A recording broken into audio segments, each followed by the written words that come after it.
So little history on this. This is a chieftain stick. It's a Maasai chieftain stick. And when I was looking at it, the guy was telling me, and I was like, It was kind of one of those things where you feel like you're, being a tourist, they're just gonna tell you whatever you want to hear, and they're like, no, this one's really special. These are hard to find. And I was like, oh, okay, well, it looks cool. And so I ended up buying it, and we end up going to this. One of the things that the Maasai do is that they open up their villages to tourists, and they'll sell you stuff and whatnot. So we ended up like a day later, 2 days later, going to this Maasai village, and sure enough, this guy comes out and he's got this stick, and he's talking about how it's the chieftain stick, and so the only person allowed to talk is the one holding it. So yeah. It also seems like it would be appropriate if someone gives you something that someone's talking out of place to stop that person from talking. But yeah, the one that Josh had, that's a throwing stick, and they have competitions where so you can throw it the farthest, and so that's why it's weighted heavier on the one end, which is different than their battle one, which is very similar to that, but has a point on the end. So yeah, just kind of some fun facts about the Maasai warriors and things we learned in Africa. Okay, so we've got what we're gonna do really quickly, guys, is just we'll start with Ryan, and we're gonna go down the line, introduce yourself, give us a little background on why we selected you guys to be on this panel, and then we'll get into some Q&A. We'll open it up to everybody here to go ahead and ask some questions for these guys. And after they introduce themselves, if you haven't already met them, you'll know why we have them up here in front. So Ryan, if you'll go ahead and start and introduce yourself. Yeah, Ryan Passey, Galovich Association, DLF.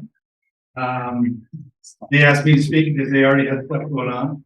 So this is my turn. Not true.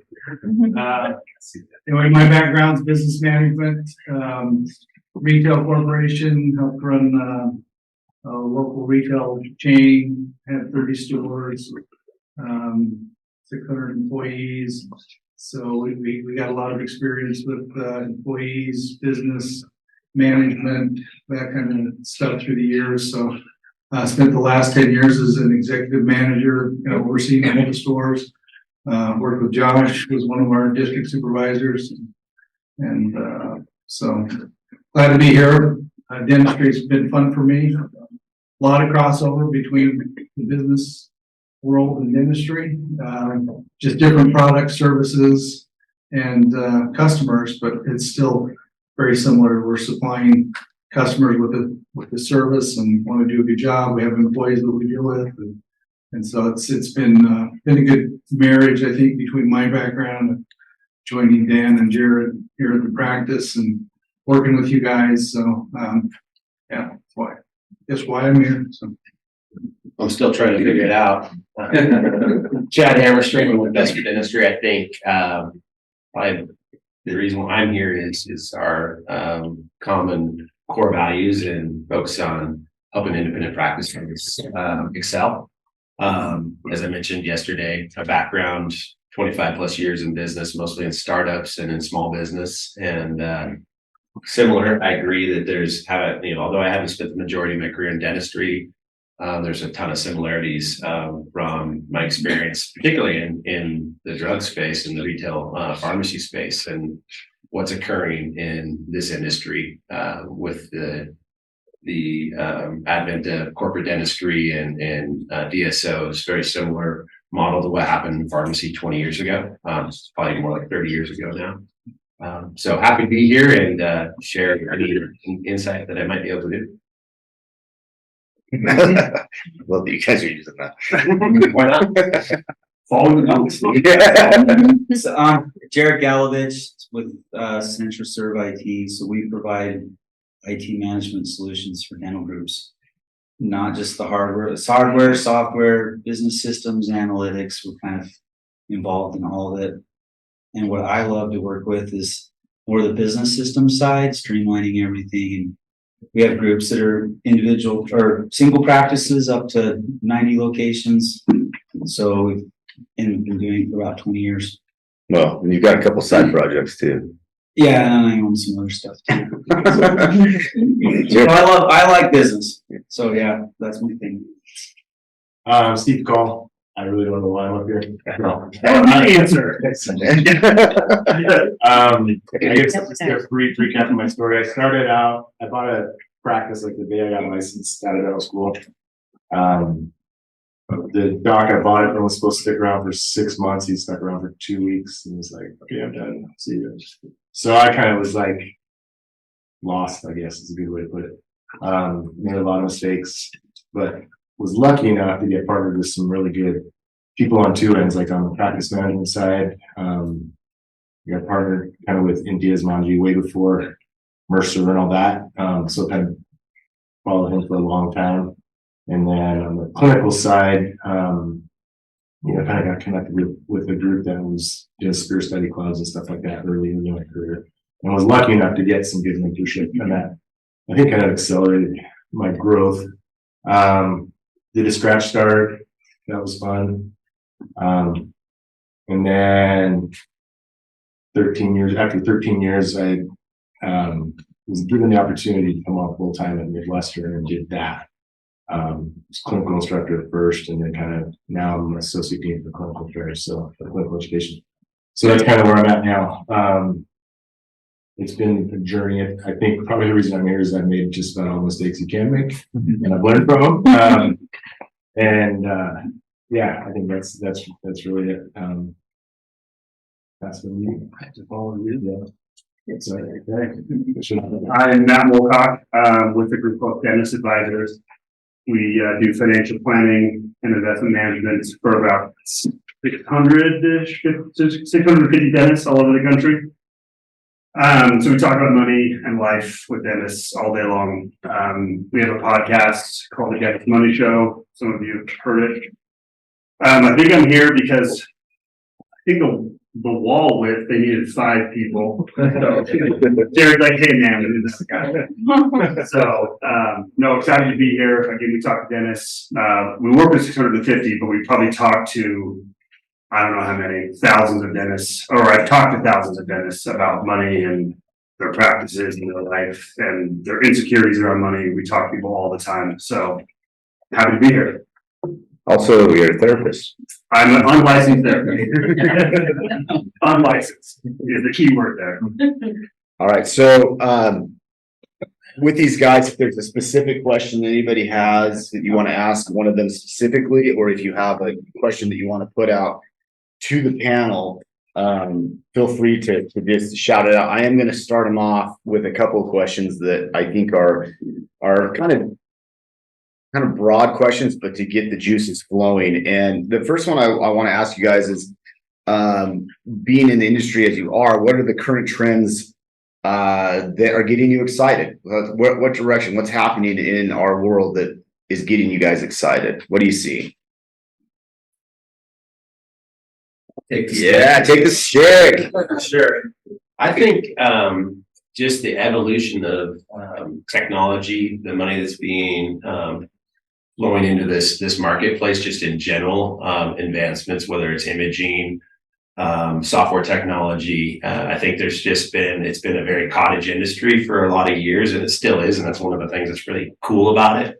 But in terms of just evolution, I think you've seen a ton of evolution in the last 5 years, probably more so than you did the last 20 years.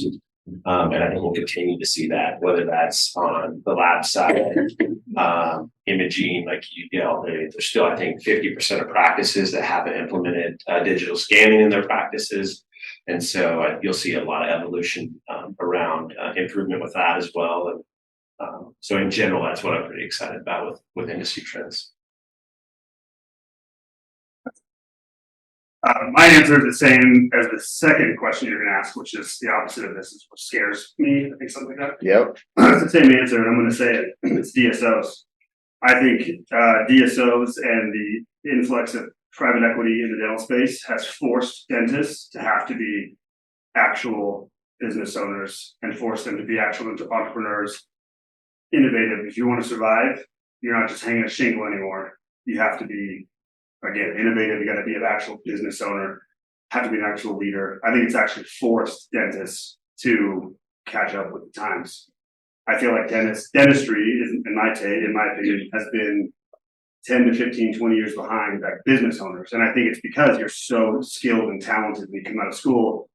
It's again, it was really easy to hang a shingle and you were successful. Yeah, people show up. so is the days of the single practice dock hanging a shingle and doing a scratch startup, are those coming to an end? No, but I don't think it's coming to an end at all. But in order to be successful, you've got to be different. You've got to actually be a business owner and an entrepreneur. You can't just be a highly skilled And you, practice or clinician. yeah, I mean, you gotta be good at marketing. Yeah. You need to negotiate your contracts with insurance carriers, like all the things that before, a lot of times you just set it up and you let it go.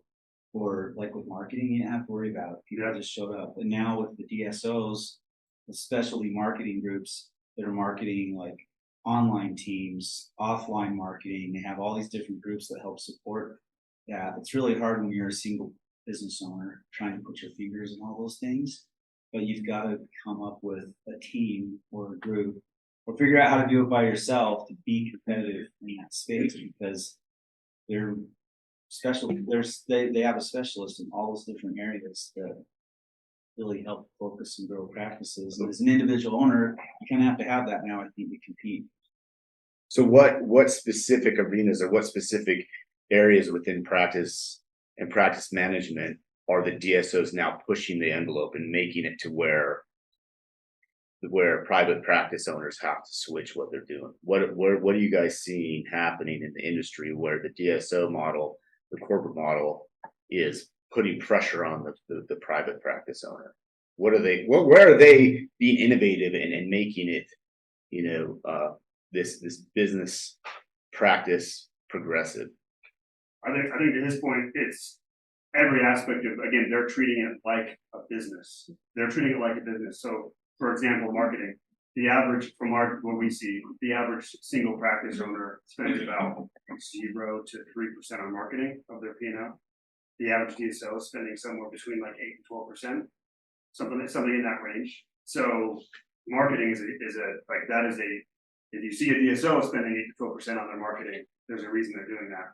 And they're trying to flood the market, and they're being innovative with their marketing strategies. They're testing things. They're figuring out what's working in certain areas and what's not. So a practice owner has to treat it the same way. We see a lot of times dentists will do marketing, and I'm like, oh, well, you're doing this campaign, or you're doing this or that. How are you measuring your success? Well, I don't know. You're doing it. That's the biggest difference too, is analytics. Like they really run their business by the numbers. They're not guessing, making assumptions. They know they've got it really well. The good ones. There's plenty of bad ones, just pumping capital in and crashing offices left and right. But the ones that are doing it right, you are going to compete against, are really good at running the business by the numbers. So it makes sense, like hearing this. I mean, like it makes sense where Brad was talking about how, well, new grads don't even want to own a business. Well, of course not. It sounds horrible because you get out of school and you're just like, okay, I'm a skilled clinician, but I'm not prepared to be a skilled clinician and then also be a specialist in marketing and analytics and all of those things. So then I guess my question is for you. So what are dental schools doing right now to prepare new graduates for the change in the atmosphere, like the business atmosphere in dentistry? Yeah, that's funny you ask, because that's like one of the major projects on my plate right now is to redesign our entire practice management curriculum. Okay. Historically we've had it very centered around single doc private practice ownership, and that's kind of the model that we taught. But we're realizing that that's, we got to expand that a bit to include some different models, probably models that they'd be more likely to encounter, and discuss the pros and cons and the areas that you do need to be aware of and you do need to pay attention, even if you're just an employee, even if you're employing a practice. Like, you shouldn't be clueless to all this stuff going on. You should try to learn everything you can learn to prepare for whatever the future might hold for you. So, I've talked with Dan and Jared and Ryan a lot about that, and we're kicking a lot of ideas around and trying to figure out like exactly what we should be teaching. So stay tuned. Yeah. Dentistry is such an interesting business because the dentist is the business, right? You're the provider. So it's hard to be like, you know, I gotta be in somebody's mouth, but then you've also gotta be like running all these different roles, right? You've gotta be the CEO of your company, but like you are the production, right? You're the producer. So it's an interesting business model, and you gotta either equip yourself with those skills or find people to help you with that. So That's what I was, I think the thing that if I could get students to understand one thing is don't try to do it by yourself. Get a team of experts in all those fields. Sure. And yeah, it's gonna cost you money, but in the end, you're gonna learn a ton from them. They're gonna do a ton to help you be successful. So surround yourself with good coaches and good advisors and, you know, people that know the industry and know how to run business. Because in dental school, I mean, I'm not gonna lie, we're just trying to make you safe before you graduate. Which makes sense. Thank you. And we want to expose you to the business side, but that's not truly not our priority. Our priority is to develop clinicians. Well, and I know from our standpoint, it's just like you hear a lot. It's just like, oh, well, you know, you can invest in this, you know, company that's going to help you with analytics or marketing or blah, blah, blah. And they're like, oh, it's just $2 a month. Well, good Lord, how many crowns does Dr. Bemis have to do in order to pay for all the marketing to get patients in? And then every The answer is more. yeah, 3 ops, honey, you know. I know, but and then it becomes again from like a new dentist standpoint. You understand why dentists don't want to even go into any type of ownership capacity, because it's just like, how can you balance all of that and pay the bills and keep the lights on? You raise a really good point. I think marketing is one in particular. That there's a ton of companies out there, touting that they can help you. Right. And many of them will come up with an approach like you just said, like this is what it's going to cost you. It's going to cost you £2. And I think it's really important to look at the companies that will say, look, we can measure this, and this is actually the return for you. This is what we're going to bring in, rather than you do see a lot of companies that say, my fee is XYZ, and this is what it means. And, oh, you just have to do this to cover my fee. Well, I don't really care about the fee. I'll pay you 10 times that if I know I'm bringing butts in the seats, right? So marketing is a great one, great example. Those are the groups that I like to work with, marketing groups that are willing to say, this is what your your patient acquisition cost is. And they're not doing it on a fixed fee. They get paid up front. They're getting paid on delivering new patients at a price that works within whatever your budget is.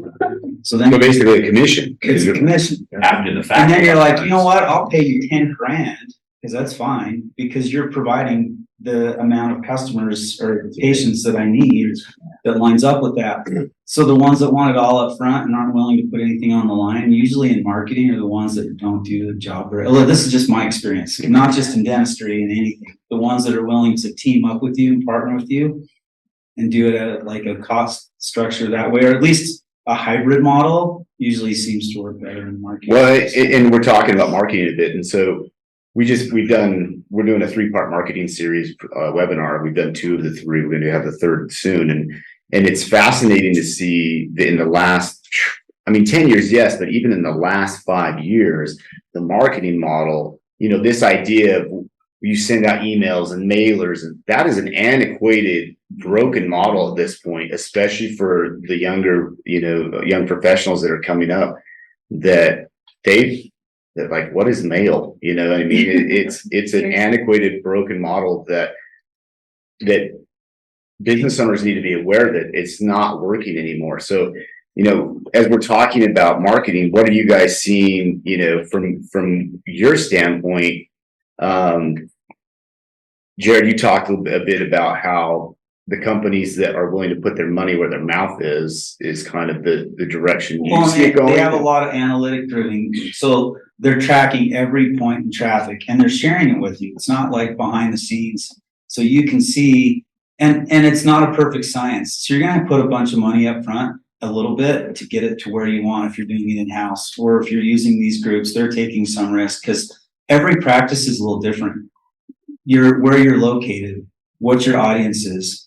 Like Dallas is going to be, or Fort Worth is completely different than here as far as how you're going to market and approach people. So it's trial and error, but having those numbers, I think, is so critical because you make tiny shifts in your message or tiny shifts in what you're doing, and it changes stuff. And that's just what I'm learning from watching some of these marketing teams and sitting in their meetings because they want to try stuff, so they have us show up for the technology piece. But that's what I mean, it really is a numbers driven game. So if you get a group that's just like, oh, here's your fixed fee, and they don't share any of the information and they're not driving results, the groups that they're very like all the artificial intelligence behind stuff with the Facebook advertising, it's crazy how. So talk about that. What's AI going to do to dentistry? I mean, it's huge. I mean, there's a writer's strike and an actor's strike right now. That's a good question before you move on. Yeah, to AI. yeah. And that is like marketing, and especially from doing a scratch start, has been a big struggle. In the beginning, I just felt like I threw money out in the wind and hoped it landed somewhere, and it wasn't very effective. And then I hired like a dental specific marketing group, and I feel like they're decent and they do show me some of the ROIs and some tracking, but they always tell me like we could be more effective if we set up your website, if we did your SEO, if we did everything together. Well, in the beginning, I got in with a company that's like, let us do everything we promised, and it was a disaster. I was stuck in it for like a year. I had to rebuild my website. It was a nightmare. So I was like, I'm not letting. Was it a contract? Like a minimum? Yeah, I required finally time? was like, you let me out of this contract or I'm Yeah. suing you. It's ridiculous. So I'll never do that again. Like I won't sign a contract. It's month to month and that's fine. But I'm also hesitant to let any one company like take everything, do my marketing, do my SEO, do my website. And maybe that is more effective, but like who do you find to trust? It's the trust factor is the problem because it does make sense to have it all driven as one system because they do all work together. Well, within relative, if you're doing SEO, your SEO and your website should definitely be together because that makes sense. But a lot of your social media marketing doesn't necessarily need to be tied to your SEO and your website. It can be, but I don't think it needs to be because that's an entirely different platform. That you're not even feeding stuff from social media over to web.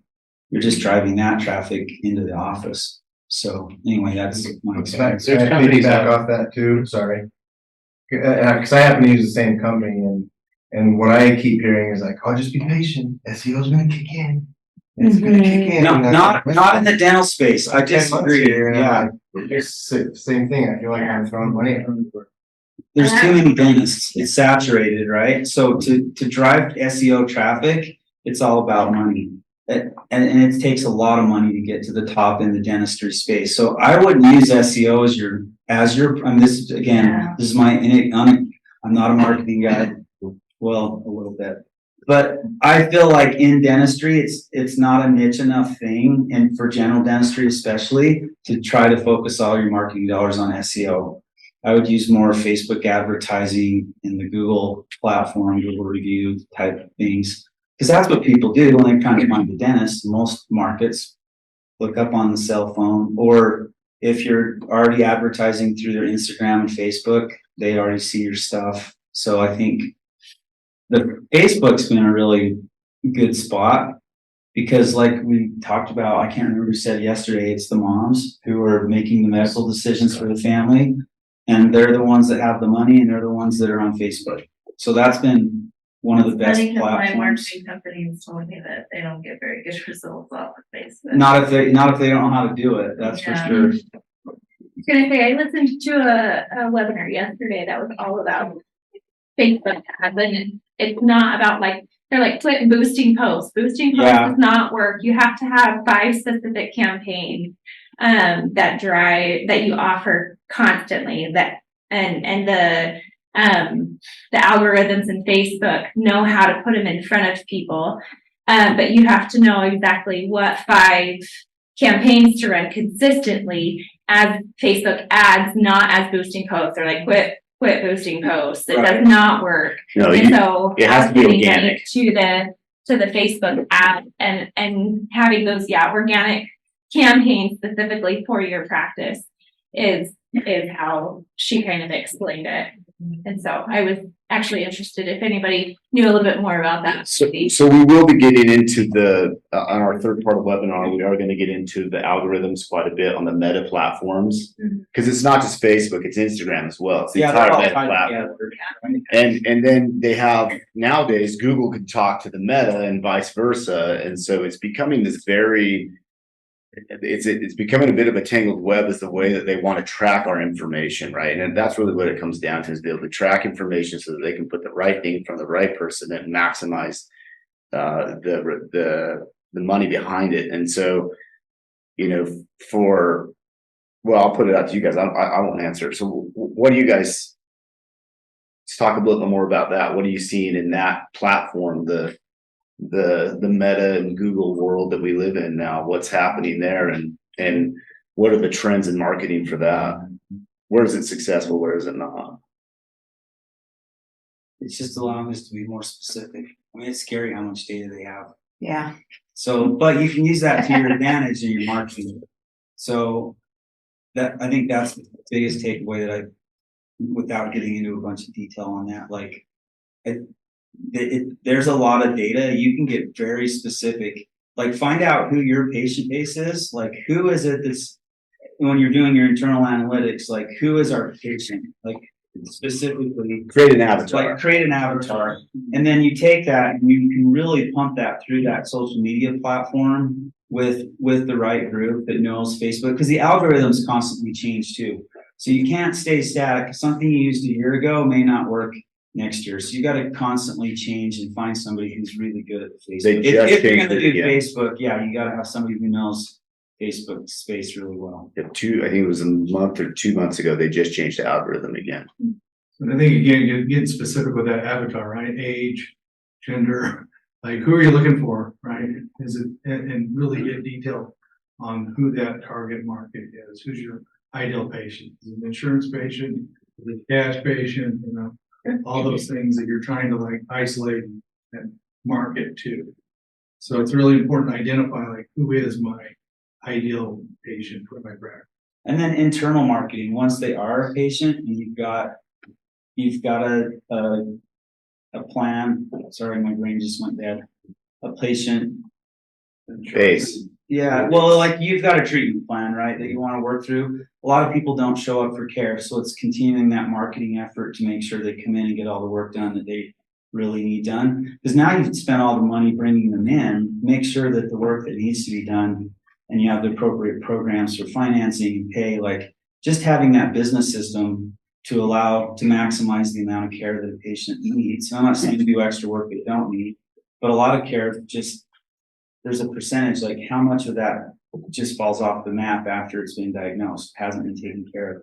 So it's just having that tracking and making sure you're doing internal marketing, you have all the right things in place to get the patients in the good.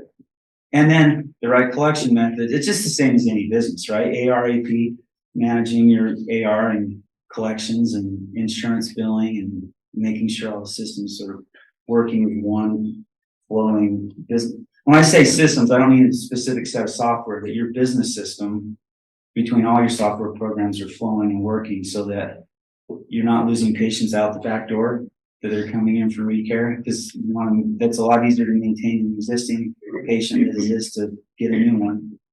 So it's.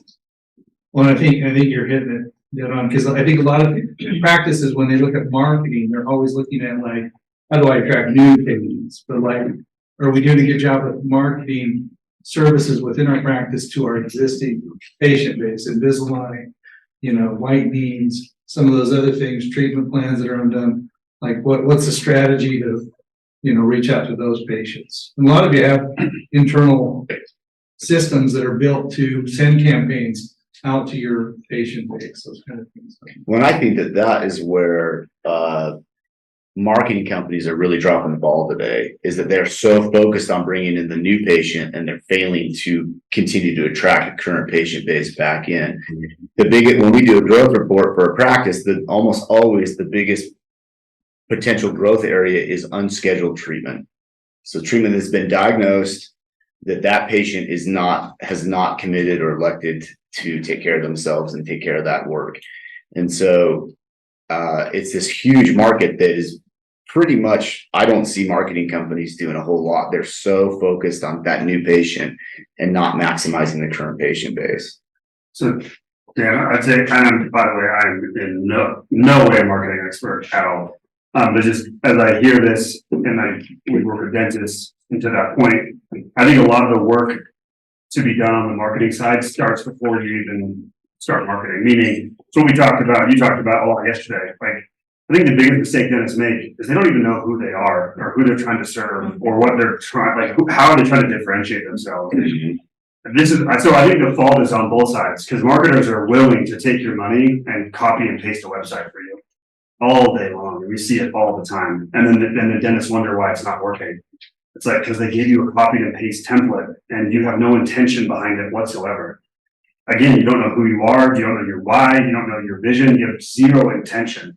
It's like me going to the golf range and just whacking at balls. It's like I have no intention behind it, and this is why I suck at golf. And I'm a financial advisor that's terrible at golf. It's kind of Is that why you're doing your therapy on the side? Exactly, therapy on the side, exactly. No, I just think it comes down to the work to be done is before you even put up your website. It's like you got to define your vision, your values, and truly know who you are trying to serve and who you are. And then all you're doing is sharing that message on your website. To me, the website is everything. As a consumer of dentistry, I think that is huge. Dentistry, I think this is probably no surprise, like it's scary. People don't like it. And so you come to the website, and I think there's a huge opportunity to be able to share that message with your local community. And to Jared's point, like there's different areas that are going to be a different avatar. And I think that work has to be done well before you hire a marketer. And then I guess you could bring in a marketer who's going to help partner with you. It's not just going to say it's a 2-year contract and we're going to copy and paste for you. Like there's groups out there that are fantastic, and then that are going to charge you in a way that aligns with I would never hire a marketer, in my opinion, that's not charging you month to month and or some type of like hybrid system. Yeah. And we have groups, by the way, that we can connect you with. We have no dog in the fight. They're just great. Like we just like who they are. But I think the incentive structure and how they're charged or how you get charged is huge. It's like Charlie Munger says, show me the incentive, I'll show you the outcome. It's like you've got to have that alignment as far as like how they're charging you and then what the outcome is going to be. One thing that I really appreciate about our marketing company is that they go to bat for us. So we have what are those Google ads called? Local service ads. Local service ads. Anyway, so we pay per call that we get through that local service ad. And so one of the things that they're helping us with is they are going to bat with Google because we don't offer Medicaid services. And so we get a lot of Medicaid calls though through that. And so they are going to bat for us with Google to get those reimbursed because that's a service we don't offer. So if they call about a service we don't offer, we don't pay. And so, I mean, our marketing company has to work hard to listen to all those phone calls in order to get us reimbursed for the things that we don't offer. And so that's one thing that, I mean, has really stood out from our marketing company is and they meet with us every week or every 2 weeks to go over like results. And so find a marketing company who's willing to work with you on that. Right? I agree.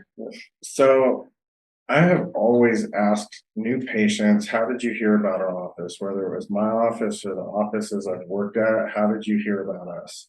And at my office, I always hear something, and then it's like, and I read your Google reviews, which we built up over time, specifically using Modento that we used through Dental Intel, but I also was connected to Modento before using you guys through the marketing company that we use that runs our Google ads. And once we started sending out text messages to people that linked them to, hey, leave this review, our reviews started going way up. And now I'll just joke around with patients about like, oh, you're going to get a text. Oh, this, I splashed you on the face with water. Don't include that in the review, or like whatever it is, but I'll joke around with them about the review text that they're going to get. And then, I don't know if anybody else is just like having a different experience with that. But another thing is like, once you find something that's successful, which is like in our area, it's like Google, it's like I hear Google more than anything else. So I stopped doing some of the stuff that are just like, we have nothing. And then, you know, we have on our thing, like, how'd you hear about our office? But I'll still ask them. And so the stuff that they're marking is usually either Google or a friend or whatever else. Those are the two most popular, Google or referred by a friend. Yeah, there's a couple others. But I mean, does anybody else have anything besides like, oh yeah, I read your reviews? Because I feel like it's really, how do you build up your reviews? Because that's the word of mouth. I mean, is that a different, do people have different experiences or? Right, usually they're always like, they may have been like, well, you were on my insurance provider list. Right, and that then one went to the too. website and then your review. So you make a good point, because we were talking about this in our webinar, in the traditional marketing model in most dental practices on some, either that's a startup or someone that's, trying to build a practice, is to take insurance. That's the marketing technique, because the insurance company comes in and says, I'll promise you all this stuff. But the cost, if you take and look what you write off on a insurance, so that's a seriously expensive marketing campaign. It's no money up front. No. Out of your pocket, Yeah. so it feels like it's. Right. But Google, I mean, and Ryan can talk to this a little bit. Ryan, why don't you talk about, Google and Google reviews and what works, what doesn't? Well, I think it's interesting. We've been tracking Google reviews with everybody over the past little bit, and it's fun to see like some of the practices taking like a proactive approach with the Google reviews.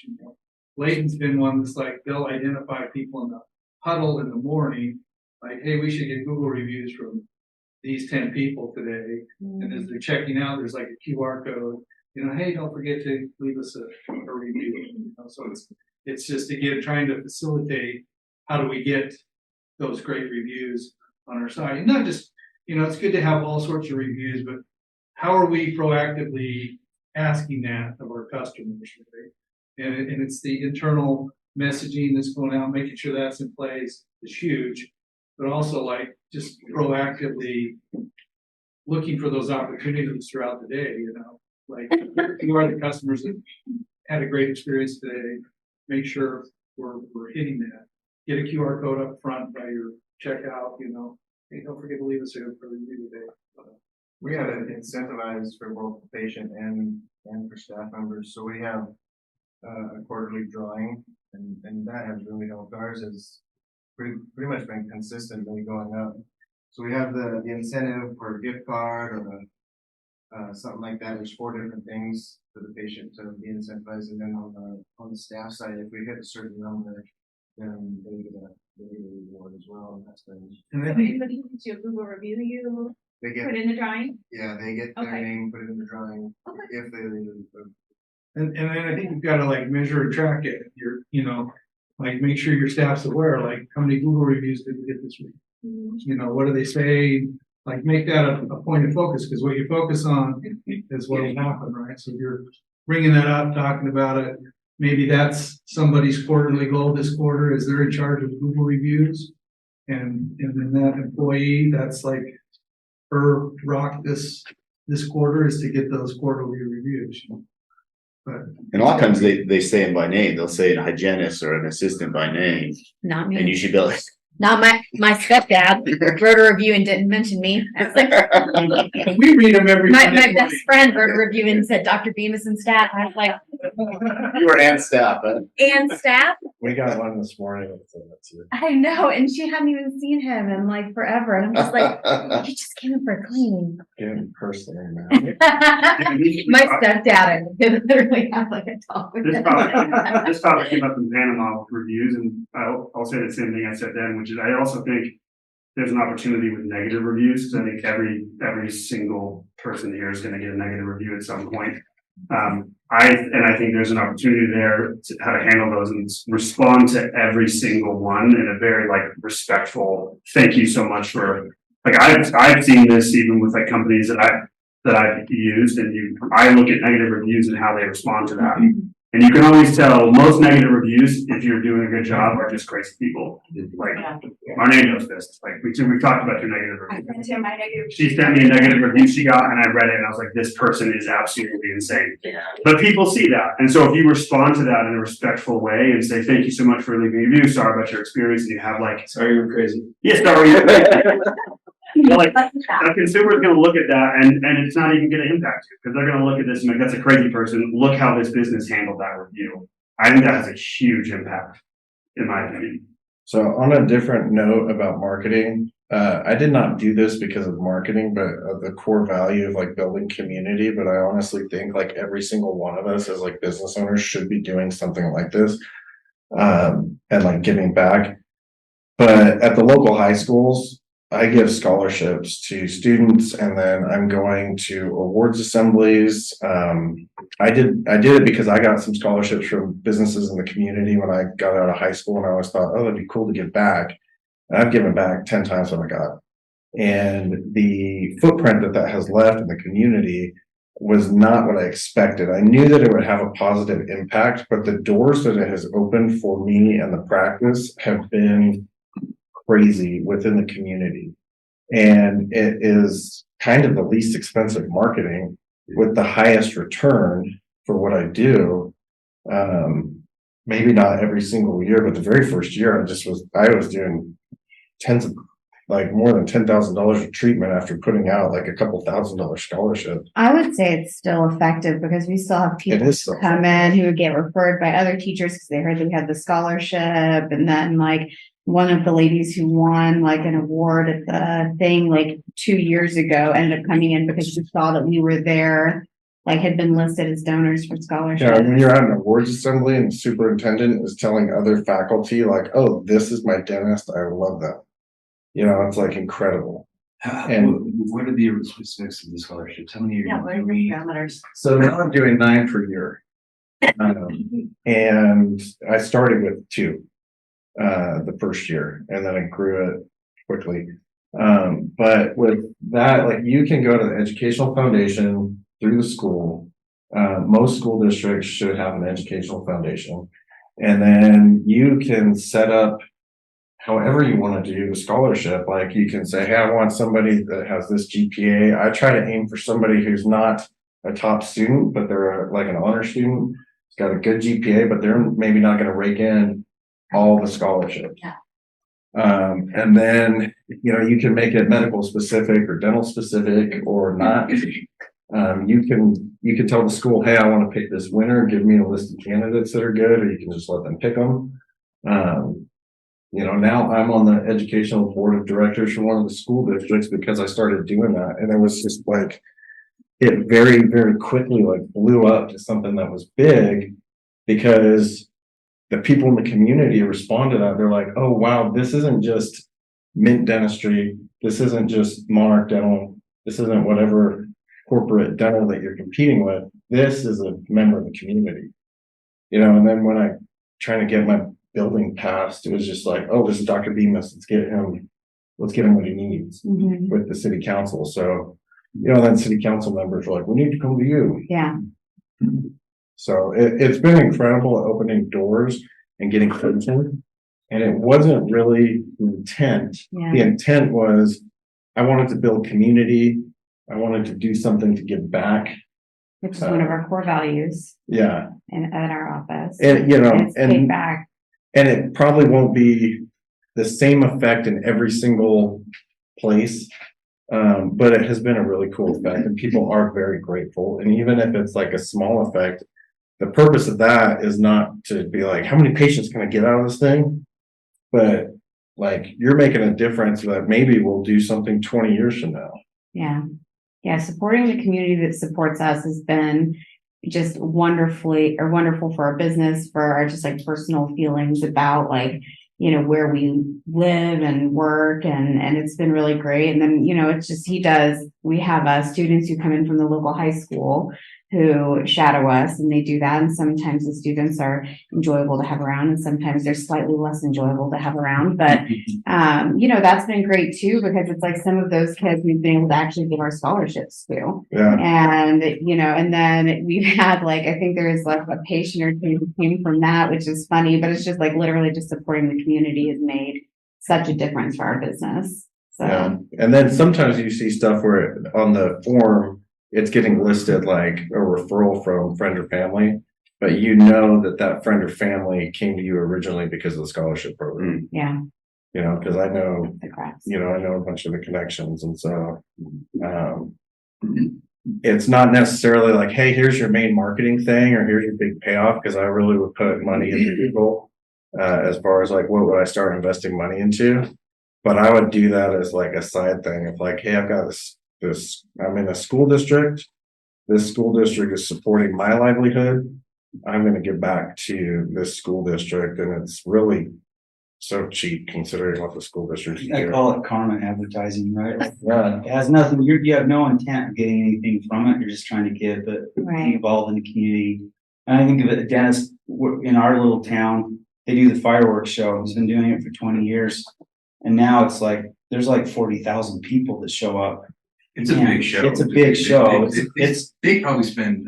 Now they spend a ton of money. I mean, they have a band. It's like a full-on concert. It's crazy. But he's been doing, it's slowly built up over like this, the scholarships long, so slow build. Mm-hmm. But there's 40,000 people that are, I don't know, it's huge. It's stadiums full of people just all crammed in these little parks watching. Yeah. It takes 5 hours to get home, but but it's all part of his give back to the community thing that really blew up. And those are quality connections too, because those are people who come in trusting you as a business. And so it's just if you tell them they need a filling, they're not skeptical, compared to a practice that we had worked at that was, where they were doing the implant Groupons, so it's People that were in one and done. Yeah. So it's they would come in, that's how they were marketing. We'd have tons of patients who came through because they wanted to get an implant at this Groupon rate. And when our business got destroyed by our flood, I don't know if everybody's heard about that one, but we were out of work for 7 months, and banks were like, well, we don't want to do a deal with you to buy a second office because we don't know what your income's going to be like when you get back. Do you know what your income's going to be like? And I'm like, I don't know. I've been out of work for 7 months. All the patients might be gone. It might be from scratch again. Who knows? And we had so many people that were just oh, we knew you were down. And they were new patients, and they were like, we had heard about you from this or that, and scholarships were one of the things. And we knew we wanted you to be our dentist.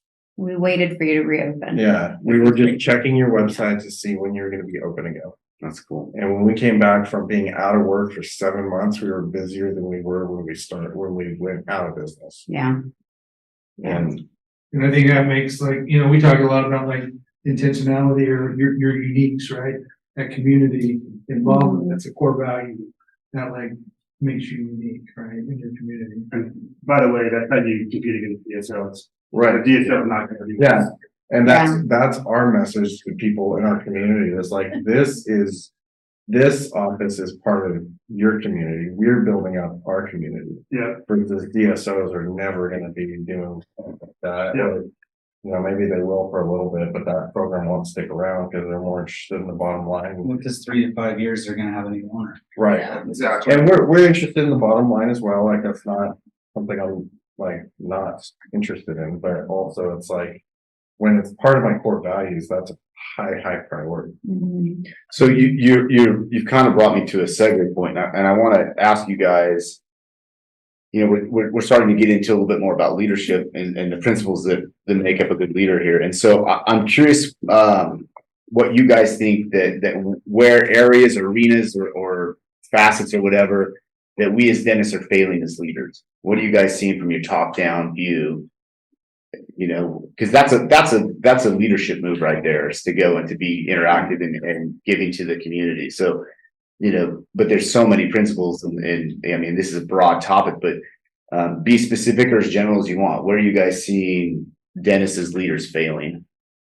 Delegate. Was it Jared that talked about it a couple months ago? like, you know, you're Yeah. you own your practice. There's Chad. Oh, yeah, it was Chad. Yeah, that's right. It was Chad. You own your own practice, right? And you think I gotta do it all. But you can't. There's no way you can do it all. I mean, you're competing against corporations that have teams of people in each of these arenas doing it. And if you're trying to do it to that level by yourself, there's no way. So you have to have support. You have to delegate. You have to enlist the help of people that are experts in those fields and collaborate with them. And utilize your internal team to help Yeah. you support and manage it. Yeah, because you can't keep all those relationships going by yourself either. I mean, it's just a lot because you're still sitting in a chair 35, 40 hours a week, you know, doing dentistry. So you can't, I mean, you have limited bandwidth as well. So you gotta figure out systems and get people, give them responsibilities, and then, you know, you're just providing that accountability. Kind of. I think the piece that you see missing a lot of times is the last point that's made is the accountability. We're good at doing assignments, but we're not good at Yeah, following up. yeah. Well, I think, and I don't see it in this group that, I know you guys all probably have classmates and dentists you work with and just, kind of bury their head. And we see that a lot, in folks that just aren't quite connected. You know, they may delegate, but there's not that leadership and accountability and follow up. I was gonna say, as you're asking the question, I'd say the one area where you see dentists maybe not being a good leader is not recognizing they are the leader, right? Like they need to lead because everybody's looking to them, whether they want them to or not. They can't just hide their head in the sand. Right? They've got to lead their business. They've got to lead their team and getting people on board. And it's the same thing with this, like the collaborative group. We elevate each other by our associations with each other. It's like that hike yesterday, we all made it to the top, but alone, maybe some of us wouldn't have made it, it's helping each other.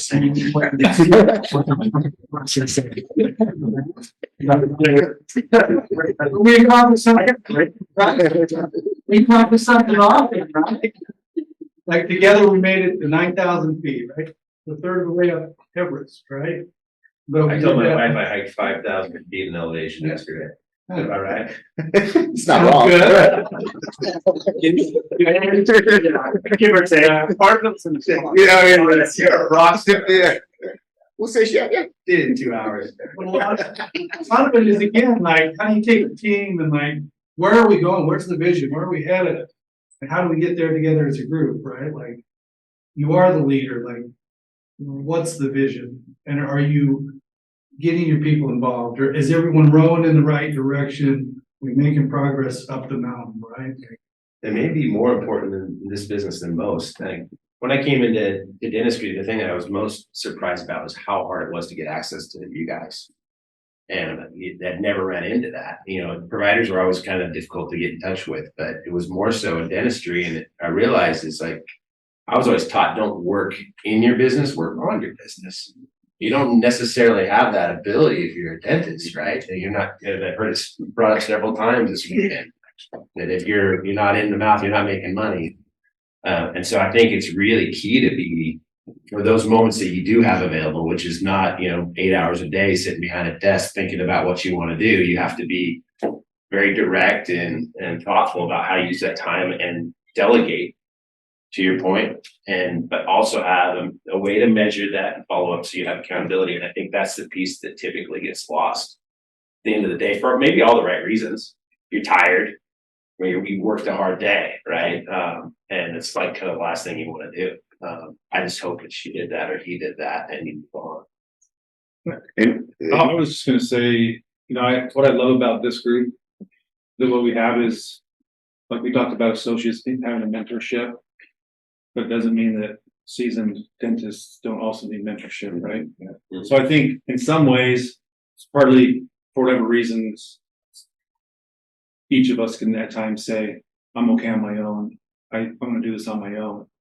But yet we have all these resources around us that we fail to tap into consistently for our own growth, right?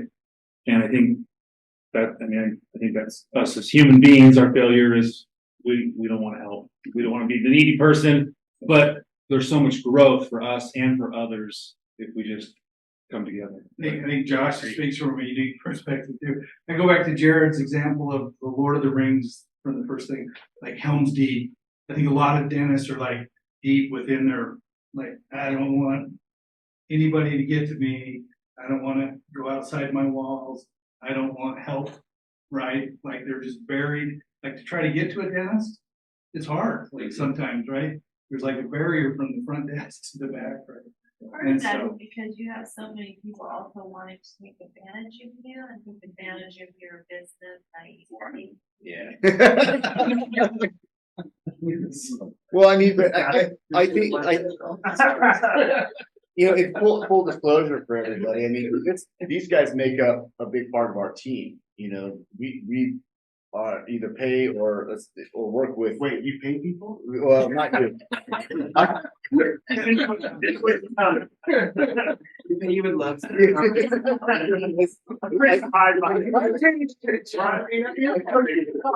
I'm pretty sure I saw you eating a muffin, so. But I mean, even in, obviously we don't pay Steve, but even in his position, he's still part of our team, you know what I mean? It's like, and so this is what it looks like nowadays. And I think that goes back to what you guys were talking about earlier about how you have to have this, you know, help, you know, this world around you, this environment around you. And part of that delegation means delegating somebody that you're delegating to take care of the things you're doing. I just Yeah, I echo all these points, but when you gave me these questions, and that was one of them. The first thing I thought of, I think kind of speaks to what everyone's saying here. It's like this isn't unique to dentists. I think leaders in general. I believe in my short stint as a leader, so I'm completely an expert. Clearly, obviously. I think the number one trait of a good leader is humility and ability to be vulnerable. I admit to my team all the time, for better or for worse, like I don't know what I'm doing. Like I'm in this with you guys, and like we're in this together. I'm not like on this pedestal. I know all the answers. I don't have the answers. And if you can keep that humble attitude, then you realize that everybody in the room has something to contribute. For sure. And if you collectively bring all that together and then sift through, and then you find those gold nuggets in that pan. You know, and that's the beauty of collaboration. And it does take humility and vulnerability to come do that. To, you know, hey, yeah, I've made these mistakes like that. Scott's presentation last night was awesome. Like, here's what I've learned by making all the mistakes. And, you know, if you come to El Salvador, I'll tell you about some of my mistakes. Scott, yeah, that's right. Yeah, Steve will be presenting in El Salvador. But that's the beauty of this, is hopefully we can learn from each other, and together we all elevate. And your team feels that. If you're being genuine, and I think your team feels it, and they want to follow you. They respond. They'll go to war with it. Well, they feel comfortable participating too, because it's not like I'm gonna get axed or something like that. Yeah, like if you're that authoritarian, like Brad was talking about yesterday, people live in fear. They're afraid to act because of what will happen if they screw up. And that is probably the most limiting thing that you can do as a leader. You're not being a leader if you're doing that. But if you empower them and encourage their feedback, encourage their input, let them know, hey, if you mess up, no big deal. I mean, we'll figure it out. I mean, that's what I'd always tell you guys as a student. I'm like, you know, I'm expecting you to come to clinic knowing what you're supposed to be doing. If you don't, we have two options. You can either tell me, which I prefer, because then we can get ahead of it, or you can show me. Which will manifest in a very beautiful way. Yeah. And you know, and if you show me, fine, we'll fix it. Like, we're not gonna kill anybody, you know. All right. But you know what I mean? Like, if you empower them to where they can give you the feedback, where they feel like they're part of the process, there's that synergy that empowers them. Everybody feels they're excited to come in. They're excited to be part of it and where the direction is going. And that's how you build a team. A couple of points I want to share. I think one thing that's really unique about this group is it's hard to be vulnerable. And you mentioned trust. I think that's the hardest part. For me, it's kind of interesting, a little personal story. I lost my father at the age of 17. And so my decision process my whole life has always been to collect lots of inputs from lots of people. Because I didn't have that dad, hey dad, this is what I'm thinking. And I've got buddies that are very closed, right? And their go-to person is their dad. I think I mean, I've met other folks that have lost people younger in life, and that's kind of a common characteristic. You have to go out and build inputs from lots of different places because you don't have that keystone to go to. I think in terms of vulnerability, it's interesting because, if you think about it from my history, I lost my safe spot. And so I had to become very vulnerable and go out and ask for lots of inputs. It's hard, I think, in general for people to go out and just do that, right? Unless there's been maybe some event in your life that's had an impact. The organization you have here is really great because you've fostered this environment where you can be vulnerable. And you think about business, and particularly in dentistry, you guys are expert clinicians, right? That's what you do all day long. But what we just talked about, to be a successful business owner, you have to be successful in all of these different areas. We talked a lot about marketing, and that's just one of them. It's really, I think, key to be successful to have groups like Elevation Association. And if you don't, like if I was talking to a startup dentist, you better go find this group or a group like them, because there's just no way to compete against a DSO. If you're going to go out there and start Googling and say, I need dental marketing, could you imagine what that's like and how many different inputs you're going to get? It's probably been done in this room, I'm sure. How many times we've all been burnt in that. Yeah. And it's kind of the niche that we serve at best. Like, we typically partner with 2 or 3 companies in every product category, including marketing. And we've stubbed our toe a lot along the way. And we're not marketing experts, but we found folks we think are, right? It's the same thing you're doing. You're not expert in everything, but you're bringing partners in that can help solve. And I think that's key to being a small business owner in whatever industry, is to have groups like this. So 2 points I just want to share. Awesome. Before we move on any further, is there any other questions anybody has, or any points that you guys want to make? Just, I guess, to reiterate one point, separate the clinician from the business. It's kind of like the whole storyline to the E-Myth Revisited. But just because you're a really good technician doesn't necessarily mean you're really good at business. And allocate time for the business. It has to be something that you do no matter how busy you are. Find some time that you set every week to work on the business instead of in it. Yeah. There's an E-Myth for dentists, by the way. There's a book specific. Has anyone read the E-Myth? Yeah, really good. There's a specific one. The E-Myth for dentists. Yeah, if you Google that, it's really good. Like very specific to building a dental practice. It's amazing. E-Myth, it's a business book. It's spelled like it stands for entrepreneurial myth, and it's all about like how to be an entrepreneur. And then they came out with a book specific to dentists. It's really good. Systemization. Yeah, it's all about building systems and finding your unique value and all that. So, and one for communicating with millennials. Yeah, it's called Meta Platform. Yeah. So Snapchat? Yeah, Snapchat. No, TikTok. So But that's Gen Z. yeah. So watching this online, we may have offended a few people. So just to kind of, I want to go down the line now, and just to wrap this up, and I want you guys to talk about the common pitfalls for offices that you see in your specific area of expertise. Going down the line, pick one. I know there's many, and I know that they can be tricky, but we're going to start on. So we started on this side with Ryan last time. We're going to start over here, Matt, with you. I know, right? Jared was strategic in his selection. Yeah. So just if you'll talk about what, from your point of view, pick one of the most common pitfalls that offices are making that you're watching today. Yeah, just easy one from my end. It's the same on the business side and the personal side. The number one I should say, every mistake dentists make is not knowing their numbers, or comes from not knowing their numbers. It comes from being disorganized. Every single mistake that is made.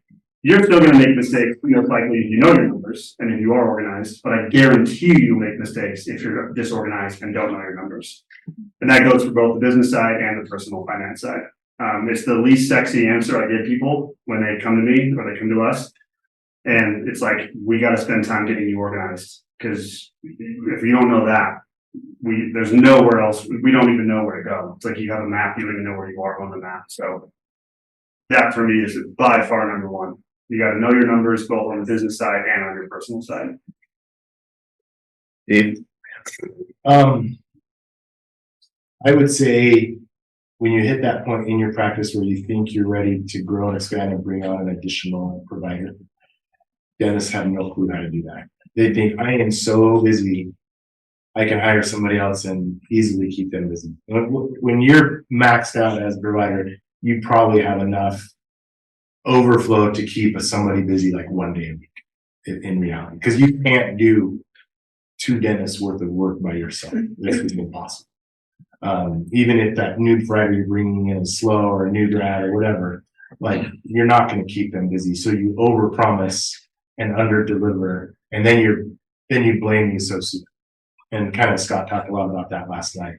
So I think, our ignorance and probably our lack of humility, we take it out on somebody younger and who's trying to learn, trying to be vulnerable, trying to grow, and then we just blame them for not being productive. I mean, I had it happen to me in my life as we were transitioning from Northern Arizona to Phoenix. As we were doing our startup, I was working at another office and he wasn't busy, and I literally picked my nose half the time I was there. And he got pissed at me. I'm like, give me something to do. I would love to be with you. He's made a big number. Yeah. We gave you something to do, guys.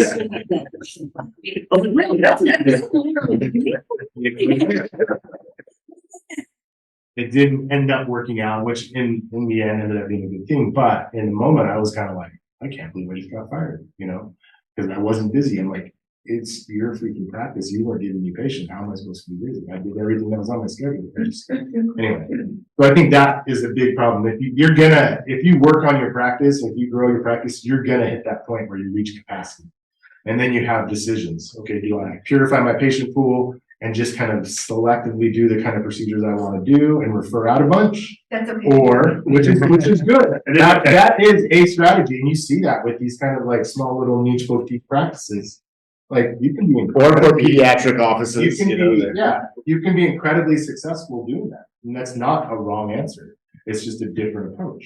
But if you get to the point where you want to bring someone in and decide that's it, like do the work and figure out a good way to create a win-win. And, I would be calling Scott because it seems like he's figured a lot of stuff out. And sometimes the answer is, like you said, You're not ready. or don't get an associate. Yeah. Change your practice model. Yeah, you don't have to scale all the time. Yeah. You don't have to scale. Yeah, because you can be incredibly profitable alone in an office. Right. And Well, not alone. You need a hygienist because I never want to do that. But no, I'm just saying.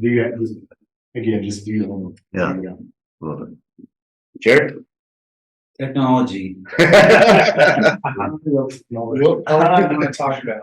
No, going back to the basics though, good hardware. I know that sounds like a silly thing to talk about, but it's like the foundation for everything else that happens at the software level and the business level above it. And a lot of dentists love to use really old hardware, but the cost. What? I don't know. But the cost is the computing time, the person using the computer in the long run is costing 5 times the amount of money that it is to replace a $700 tower.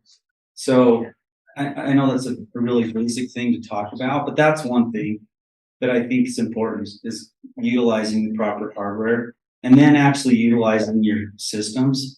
Because a lot of times we only use a small portion of what they really can do. And that really kind of goes back to spending all of our time working in the business and not on the business. Because getting all the numbers out of the systems, between dental systems like Dental Intel and what's native in the practice management can give you all the numbers. The other thing is improving just your patient workflows from a technology standpoint. Some offices are like, no, I'm not buying another scanner. So everybody stands up, walks across the office, scans it 1 page at a time.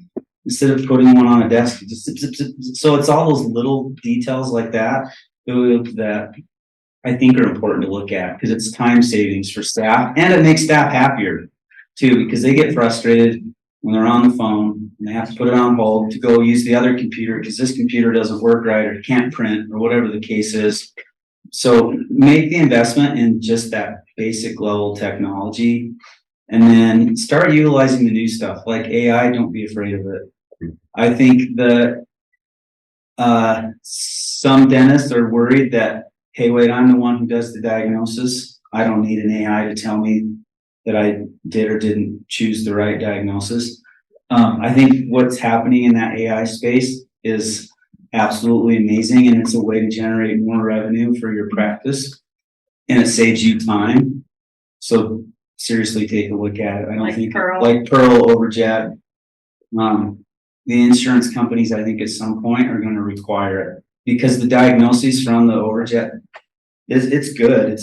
It's very thorough, and I think it's a helpful tool. It's just a tool. Yeah. They're not. It's ultimately it's not the digital dentist.